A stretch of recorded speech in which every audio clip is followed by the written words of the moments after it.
네, 본격적으로 행정절차법에 대해서 공부를 해보도록 하겠습니다. 이제 행정절차법의 의의를 보기 전에 헌법에서 적법절차의 원리를 저희가 한번 봤던 것 같습니다. 헌법 제12조에 보시면 1항부터 쭉 밑에 내려 보시면 형사절차에서 다양한 적법절차의 모습들을 규정하고 있습니다. 한번 읽어보시고 하지만 이렇게 형사절차에서 제한된 범위 내에서만 인정되는 것이 아니라는 거죠. 헌법에서 이게 12조에 자세하게 규정되어 있던 거는 어느 작용보다도 형사 절차가 정말 중요하니까 특히 당사자의 그 국민의 어떤 권익의 신체의 자유나 아니면 어떤 여러 가지 기본권에 굉장히 침입적인 절차이기 때문에 더더욱 적법 절차 원칙이 강조돼서 그러니까 적었던 것 뿐이지 그게 아닌 형사 절차가 아니라고 해서 다른 입법 작용, 행정 작용에 적용 안 되는 것이 아니다. 모든 모든 국가 작용에 기본으로서 적용되는 것이 이런 적법 절차의 원리가 되는 것입니다. 다만 적법 절차의 원리가 어느 만큼 규율이 되어야 될지는 일률적으로 말하기 어렵다는 거죠. 그래서 여러 가지 관련된 공익들, 사익들, 제고될 가치, 국가작용 효율성, 비용, 불보의 기회 등 다양한 요소들을 형량해서 개별적으로 판단할 수밖에 없다. 어느 정도가 예를 들면 이 정도 요구하는 것이 적법 절차의 원칙에 부합하느냐 따질 때 그럼 어떤 그런 그 요구되는 밀도가 스펙트럼이 좀 다를 수밖에 없다라는 점을 인정하게 합니다. 그럼에도 불구하고 적법 절차 원칙에서 몇 가지 중핵이라고 볼 수 있는 가장 핵심적인 가치가 뭐냐라고 했을 때 우리 헌법재판소는 당사자에게 적절하게 고지하고 특히 당사자에게 의견 및 자료 제출의 기회를 부여하는 것들 이 외에도 여러 가지 있겠지만 이런 것이 가장 중요하다고 보고 있습니다. 그러니까 사전에 고지하고 물론 사후적으로도 고지할 수 있겠지만 적절하게 고지하고 기회 방어권 보장하는 거 이게 가장 중요한 내용이라고 하고 있습니다. 행정절차법이 이제 제정이 되었는데 이 90년대 제정되고 난 이후에 몇 번의 개정을 거쳤고요. 비교적 가장 최근에 이제 2022년 1월 11일 날 행정절차법이 좀 일부 개정된 바가 있습니다. 행정절차법이 개정됐을 때 이 목적을 보시면 공통적인 사회 규율에서 행정의 공정성, 투명성, 신뢰성을 확보하고 국민의 권익을 보호하기 목적으로 한다. 그래서 얼마나 반겼던 것이죠. 적용 범위가 이 사실 3조가 이번에 개정돼서 좀 확대가 됐는데요. 처분, 신고, 확약, 위반 사실 등의 공표, 행정계획, 입법 예고, 행정예고, 행정지도 거의 행정법 총론의 행정작용 파트에서 배우는 행정의 행위 형식으로 배우는 행정처분, 행정입법, 행정계획 그리고 신고는 사실은 이제 그 사인의 공법행위로서의 신고일 것이고 확약은 처분성이 있는지 없는지 따질 때 저희가 이제 보는 내용들인 거잖아요. 사실 이 처분과 같이 보는 내용들이고 위반 사실 등의 공표는 행정의 실효성 확보 수단의 새로운 형태로서 배우는 것들인데 그러니까 이런 것들까지 망라되어서 정하고자 하는데 사실 막상 개정된 조문에 가보면 그렇게 크게 의미 있는 조문이 있는지는 잘 모르겠습니다. 아무튼 이번에 이제 확약, 위반 사실 등의 공표 행정 계획 관련된 조문이 새로 도입이 되면서 적용 범위가 좀 늘어나긴 한 거죠. 그럼에도 불구하고 처분이 가장 중요하고 있기 때문에 행정절차법 조문이 많지는 않은데 대부분이 처분과 관련된 조문들. 아무튼 아까 봤던 것 같이 적절하게 고지하고 방어권 보장하면 기회 보장하면 되는 것이 가장 중요한 가치라고 했잖아요. 그래서 마찬가지로 행정절차법에서 가장 중요한 내용은 사전 통지, 특히 침입적 처분에서의 사전 통지 그리고 의견 청취의 보장, 미리 알려주고 소명의 기회를 보장하는 이게 가장 핵심적인 가치라서 이게 가장 중요한 조문입니다. 의견 청취라고 하니까 사실 말이 의견 제출, 청문, 의견 청취 표현이 사실 좀 이렇게 딱 직관적으로 와닿지는 않은데요. 기본적으로 의견 제출은 그냥 내 의견을 제출하면 된다. 서류를 통해서 내 상대방에게 도달만 하면 되는 거니까 저는 이런 의견입니다. 제출하면 되는 것인데 청문은 나아가서 재판 유사의 청문 절차를 여는 걸 의미하는 거거든요. 그러니까 이제 이 처분 권한자와 분리된 청문 주재자가 따로 별도로 있어야 되는 것이죠. 양측의 얘기를 들어봐야 되는 것이니까. 그래서 의견 제출, 나아가 청문 이거 합쳐서 저희가 의견 청취라는 표현을 쓰고 있습니다. 소명 절차를 거치게 하는데 좀 더 적법 절차를 보장하는 데 가깝다고 볼 수 있다. 소명 절차가 중요하다는 것이죠. 이런 행정 절차법이 적용이 배제되는 경우들이 좀 있습니다. 제 3조에 보면 배제되는 경우들 많이 써 있는데, 그러니까 배제되면 안 좋은 거 아니냐고 생각할 수도 있겠지만 그렇지가 않다. 오히려 이 해당 법에서 해당 내용의 법령에 따라가서 보면 더 자세하게 적혀 있는 거죠. 형사소송법 훨씬 더 적법 절차가 보장되어 있지 않겠습니까? 행정심판법 있잖아요. 병역법, 외국인 출입국, 공무원 인사관계명령, 저희가 이거 소총심사제도 있지 않겠습니까? 이행 조정을 위해 하는 알성조정중재 제정, 재판 유사의 작업인 거잖아요. 분쟁 해결을 위한. 훨씬 더 적법 절차가 강조되어 있다.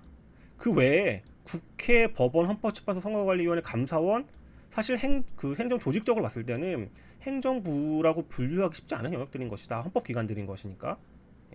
그래서 그 국회는 국회에서의 절차가 있는 것이고 법원은 법원에서 절차가 있기 때문에 행정 절차, 행정에 관련된 절차만 하기에는 1, 2, 3, 4, 5는 좀 적절하지 않은 거죠. 헌법기관인 거니까. 이와 달리 6, 7, 8, 9는 상격이 있는데 7은 좀 예외고 6, 8, 9는 보시면 해당 그 법령에 가보면 훨씬 더 자세하게 절차가 규율되어 있고요. 7호 같은 경우는 이게 부적절한 거죠. 국가안전보장, 국방, 외교, 통일에 관한 사항에 관련돼서 이거를 다 FM대로 거치자고 하면 국가의 중대한 이익을 현재 해칠 우려가 있는 경우에는 당연히 행정절차법이 적용이 배제돼야 되지 않겠습니까? 그래서 7호는 성격이 있다는 것이고 6, 8, 9는 해당 법령에 가보면 훨씬 더 자세하게 적혀 있다.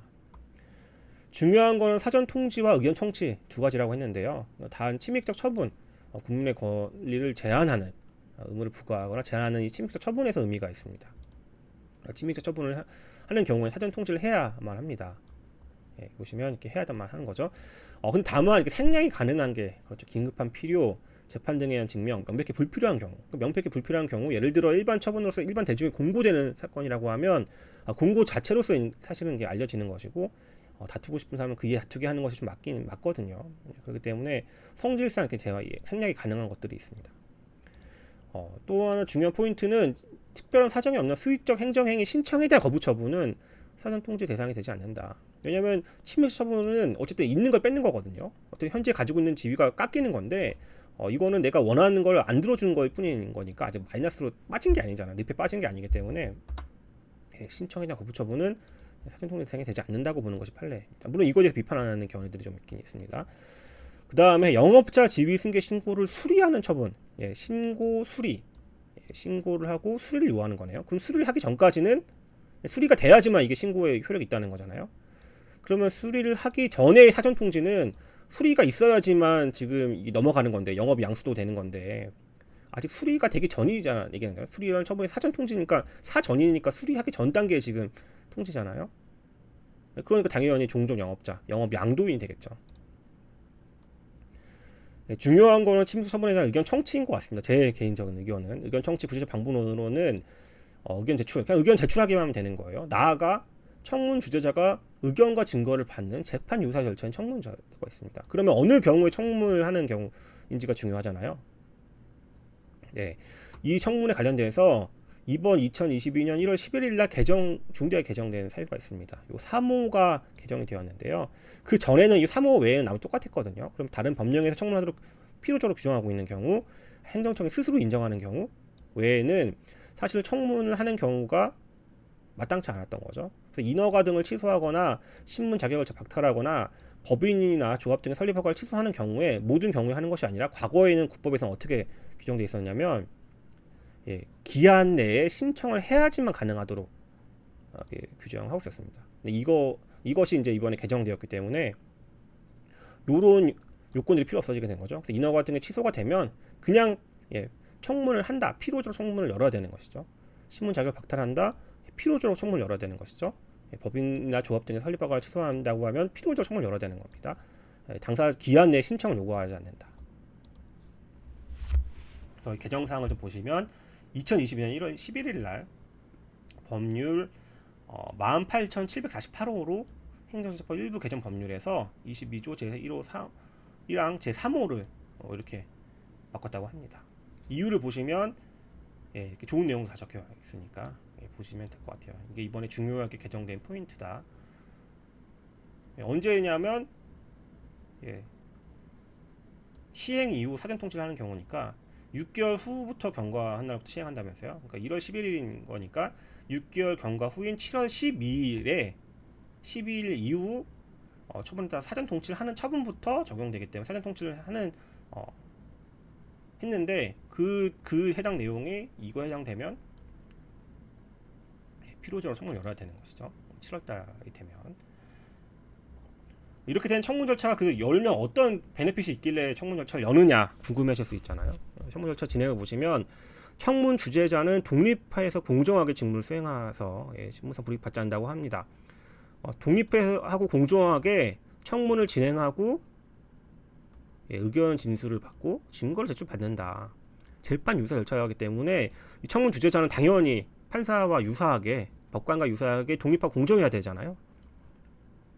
이렇게만 보면 뭐 우리나라 행정절차법에서 이 청문 제도가 뭐 그럴듯하게 규정되어 있는 것으로 보이긴 하지만 저는 생각이 좀 다릅니다.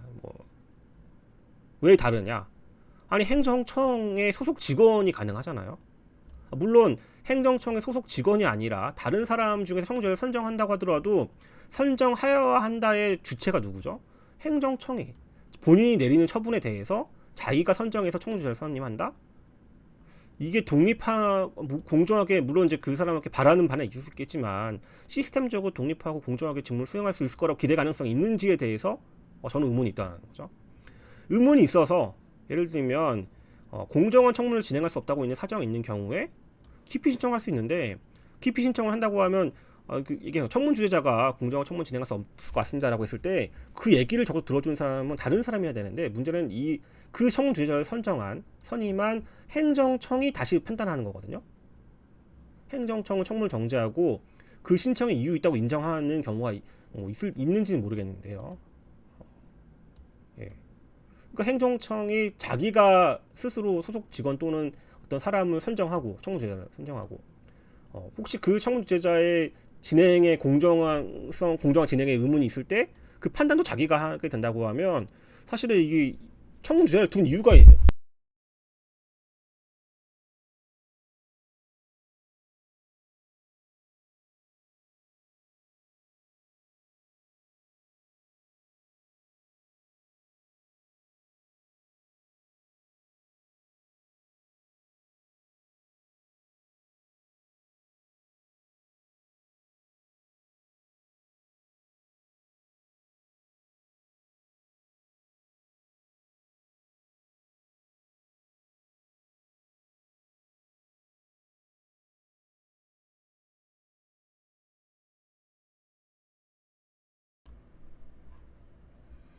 그리고 심지어 행정 절차가 생략되는 경우들도 이렇게 있습니다.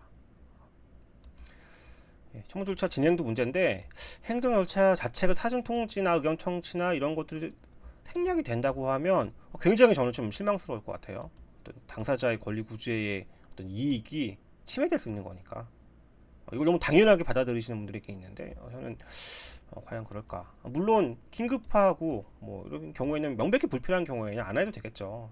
하긴 하는데 이런 해석을 너무 확대하는 거는 좀 곤란하지 않을까라는 생각이 있습니다.